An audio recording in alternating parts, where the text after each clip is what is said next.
Oi gente, tudo bem com vocês? Eu espero que todos estejam bem. Eu trouxe mais um vídeo de caso aqui pra vocês. Eu espero muito que vocês gostem. Deixem o feedback de vocês aqui embaixo. Compartilhem esse vídeo com quem vocês acham que se interessa por esse tipo de conteúdo.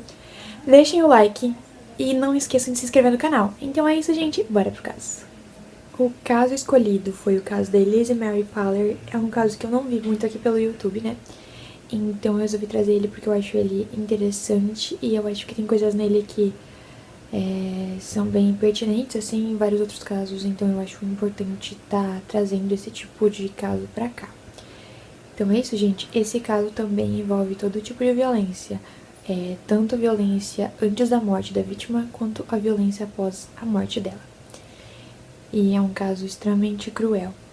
Então vamos lá, gente, vamos começar. Ela nasceu em Arroio Grande, que fica na Califórnia, no dia 24 de abril de 1980. Ela morava com seus pais e 2 irmãos mais novos. Na época, ela tinha 15 anos, né, quando tudo ocorreu. E ela atraía toda a atenção pra ela, porque ela era uma menina muito bonita, né? A beleza dela chamava bastante atenção. Ela era loira de olhos azuis, então, assim, era uma coisa diferentona, assim. Então, ela acabava tendo toda a atenção pra si por conta da sua beleza extraordinária, né? Vamos dizer assim. Ela tinha o sonho de participar de concursos de beleza e também de ser atriz.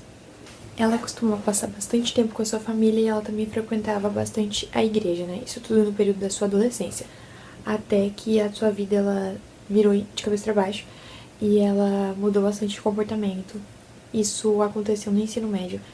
Foi então quando ela começou a fazer uso de substâncias ilícitas e de álcool, o que fez com que ela se tornasse uma pessoa quase uma viciada, vamos dizer assim, e aí fez com que ela fosse mandada para um centro de reabilitação, porque ela foi pega fumando nas dependências da escola. Nesse centro de reabilitação, ela acabou conhecendo um menino chamado Jacob. Ele tinha 15 anos na época e a amizade dela com Jacob fez com que ela conhecesse outros 2 rapazes. Eram Joseph Fiorella e Royce Elliott Casey. E eles eram pessoas que tinham frequentado a mesma escola que ela, só que eles tinham sido expulsos de lá. E eles tinham uma má reputação e uma fama super ruim, assim, porque eles sempre se metiam em confusão e encrenca, né? Então, assim, eles já eram bem mal falados. E é nesse momento, então, que os 3 meninos têm uma ideia de formar uma banda de metal chamada Hatred, de heavy metal, né? Que se inspirava na famosa banda Slayer. Com isso, automaticamente, os interesses por satanismo e ocultismo, né, e essas práticas, eles passaram a se refletir no estilo de música que a banda tocava, né? E na vida dos meninos também, né? Querendo ou não. Isso tudo ocorreu principalmente devido à influência de Joseph, porque era o que mais consumia aquele tipo de conteúdo. Então, ele acabou influenciando os outros e a banda em si, né? Com essas práticas e com esse tipo de ocultismo, né, de coisas mais obscuras. Só que o que aconteceu foi que a banda deles não fez sucesso nenhum, praticamente. Então, tipo assim, eles estavam bem decepcionados. A única solução que o Joseph conseguiu pensar e achou que seria uma solução plausível e que resolveria o problema deles foi eles fazerem um sacrifício pro diabo. Então, eles precisavam de uma jovem que fosse virgem para que eles pudessem dar ela como sacrifício pro diabo, porque aí automaticamente eles teriam a recompensa que eles queriam, né? Que era a fama e o dinheiro, que eles não haviam conseguido por mérito deles, então eles queriam conseguir dessa forma. E é óbvio que os 2, né, os amigos dele, acharam uma loucura essa ideia, mas tipo, depois eles repensaram e eles acabaram aceitando a sugestão dele. Então eles começaram a arquitetar aquele plano de ver como eles colocariam aquilo tudo em prática. Porque eles já tinham a vítima em mente, né? Que no caso era a Elise. Então é no dia 22 de julho de 1995 que Elise simplesmente desaparece da sua casa. Nem seus familiares e nem seus amigos têm nenhuma notícia da garota. Ela simplesmente não tinha sido mais vista e ninguém tinha nenhuma informação relevante sobre o que poderia ter acontecido com ela, onde ela poderia estar.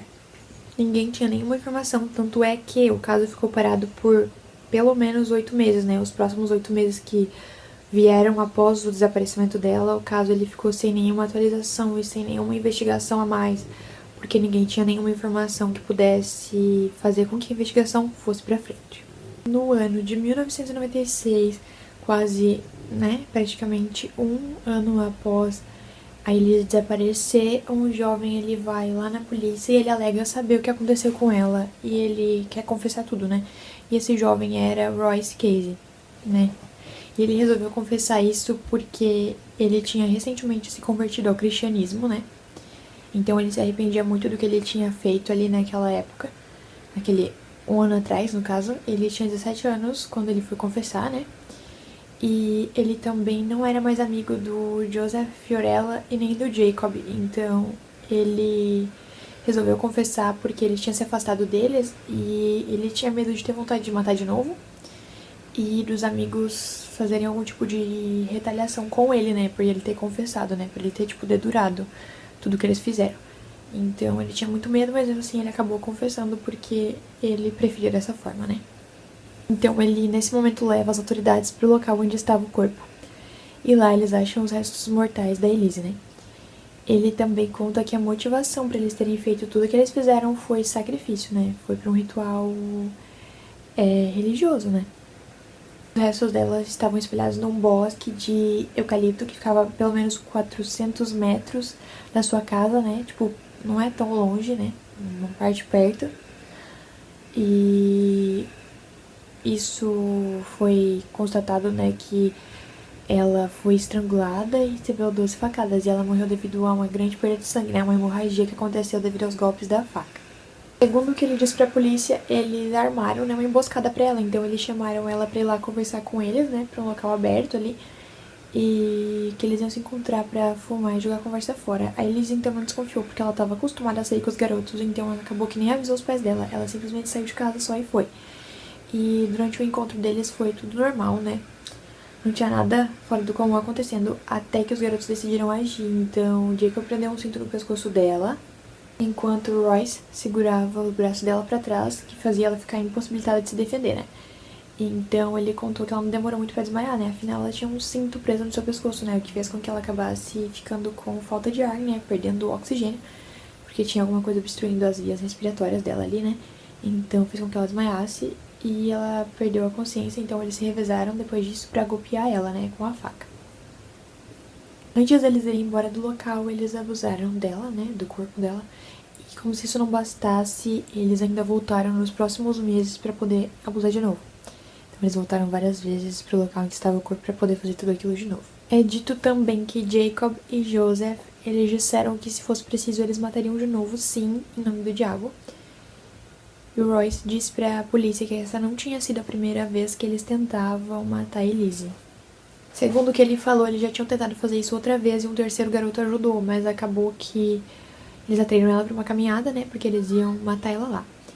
Mas algo deu errado e eles acabaram desistindo, então a tentativa não teve sucesso, né.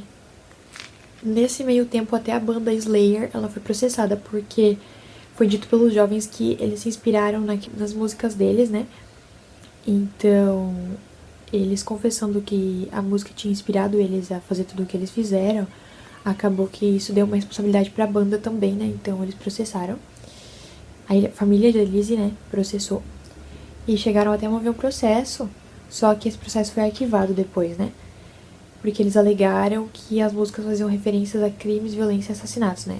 O processo ele foi arquivado porque, segundo o juiz, a letra da banda, elas são de fato bem chocantes, mas não são o suficiente pra fazer alguém matar alguém. Sobre o julgamento, eles foram julgados separadamente. Joseph Fiorella chegou a um acordo judicial, onde ele declarou que ele era culpado pelo assassinato em primeiro grau, em troca de uma sentença de prisão perpétua com uma possibilidade de liberdade condicional após ele cumprir 26 anos de pena. Royce Casey, que foi quem confessou e contou tudo o que aconteceu, ele não contestou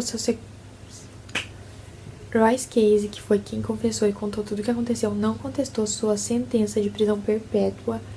E ele foi condenado com direito à liberdade condicional após ele cumprir 21 anos de pena. Já o Jacob, ele também assumiu sua culpa em primeiro grau, né, pelo assassinato. E ele teve a mesma condenação que o Joseph, que foi de prisão perpétua com direito à liberdade condicional após ele cumprir 26 anos de pena. No ano de 2021, o Royce ia receber sua liberdade condicional, né? Mas acabou não dando certo, né? Os membros da família da Elise, eles não se opuseram à sua saída e ele tinha um histórico de bom comportamento por pelo menos 20 anos ali na prisão. Ele participou de vários programas de reabilitação, concluiu o ensino médio e ele cursava bacharelado em psicologia e sociologia. em várias audiências ele demonstrou um arrependimento muito grande por tudo que eles fizeram. Então, por conta disso, a família, ela não se opunha à decisão de liberarem ele, né? Acabou não conseguindo a sua liberdade porque um procurador do estado da Califórnia, chamado Gavin Newsom, ele escreveu uma carta que estava se opondo à libertação dele, né? No documento ele diz que Royce nunca explicou o porquê dele ter aceito praticar um ato tão cruel daquele tipo. Com isso, seu direito à liberdade condicional foi revogado naquele momento e ele segue preso atualmente na prisão estadual de Valley. Já o Joseph Fiorella tem uma audiência marcada para julho de 2023, de liberdade condicional, né? Depois ele ter renunciado voluntariamente o seu direito a uma audiência por 1 ano, e ele segue preso na prisão estadual do Alto Deserto. Já o Jacob tem uma audiência de liberdade condicional agendada para dezembro de 2024 e ele está atualmente encarcerado no Centro de Treinamento Correcional. Então, gente, como eu disse, esse caso ele é bem pesado. Eu espero que vocês tenham gostado. E esse foi o vídeo. Até o próximo. Deixem sugestões de casos que vocês querem que eu traga pra cá, aqui embaixo, que eu vou estar lendo. Então é isso. Tchau.